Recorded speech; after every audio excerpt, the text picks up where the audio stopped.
आज मी बनवत आहे झणझणीत असा झुणका. त्याच्यासाठी मी इथे एक मोठा चमचा तेल घेतलेला आहे. त्याच्यात जिरे, राई टाकून छान असं तडतडून द्यायची, छान अशी फोडणी होऊ द्यायची. हे आणि त्याच्यात थोडा मी चिरून लसूण टाकलेला आहे, तुम्ही कुठून पण टाकू शकता. त्याच्यात थोडीशी चिरलेली हिरवी मिरची टाकलेली आहे, ती छान अशी तळून घ्यायची. त्याच्यात चिरलेला कांदा टाकायचा आणि ते पण छान असा तळू द्यायचा. म्हणजे त्याच्यात असं मॉइश्चरायझर नाही राहिलं पाहिजे, अशा प्रकारे छान असं तळून घ्यायचा. आणि त्याच्यामध्ये मी ते कांदा पात ॲड केलेली आहे. माझ्याकडे हिरवी कांदा पात होती, ती खूप छान लागते झुणक्याला, ती टाकून घ्यायची. आणि थोडीशी चिरलेली हिरवी कोथिंबीर, ती पण मी इथे टाकलेली आहे. आणि ते छान असं तळून घ्यायचं, सगळं एकत्र असं छान असं मिक्स करून घ्यायचं. आणि त्याच्यात थोडासा टोमॅटो टाकलेला आहे.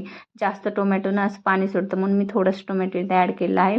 आणि अर्धा चमचा हळद टाकून मी सगळं मिक्स करून घेतलेलं आहे.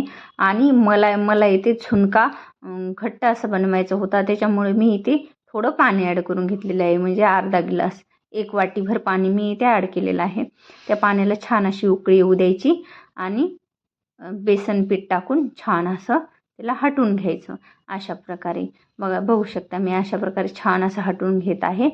आणि त्याच्यात एकही कुठे गाठ राहू नये, त्याच्यासाठी छान असं फेटून घ्यायचं. म्हणजे असं बघू शकता व्हिडिओमध्ये दाखवल्याप्रमाणे सराट्यानं एक एक अशी गाठ फोडून घ्यायची. आणि थोडंसं चवीनुसार मीठ ॲड करून छान असं मिक्स करून घ्यायचं. हे बघू शकता, अशा प्रकारे छान असं मिक्स करून घ्यायचं. व्हिडिओ आवडला असेल तर चॅनल लाईक करा आणि सबस्क्राईब करा. ही रेसिपी तुम्हाला कशी वाटली कमेंटमध्ये नक्की सांगा. आणि अशाच नवनवीन रेसिपी तुम्हाला हवे असतील तर चॅनल लाईक करा आणि सबस्क्राईब करा. आणि कमेंटमध्ये नक्की सांगा तुम्हाला कोणती रेसिपी हवी आहे यानंतर. आणि अशा प्रकारे झुणका 5 मिनटासाठी झाकून ठेवायचं. हे बघा, आपला झुणका रेडी आहे. आणि तो बघा किती छान असा तयार झालेला आहे. इथे मी भाकरी तयार करून घेतलेली होती, त्याच्यावर छान असा झुणका घ्यायचा. आणि सोबत हे बघू शकता, अशा प्रकारे झुणका घ्यायचा. आणि सोबत हिरवी मिरची आणि वरून अशी थोडीशी कोथिंबीर ॲड करायची. आणि त्याच्यासोबत बारीक चिरलेला कांदा, एवढा छान लागतो ना, अप्रतिम अशी रेसिपी. व्हिडिओला नक्की लाईक करा.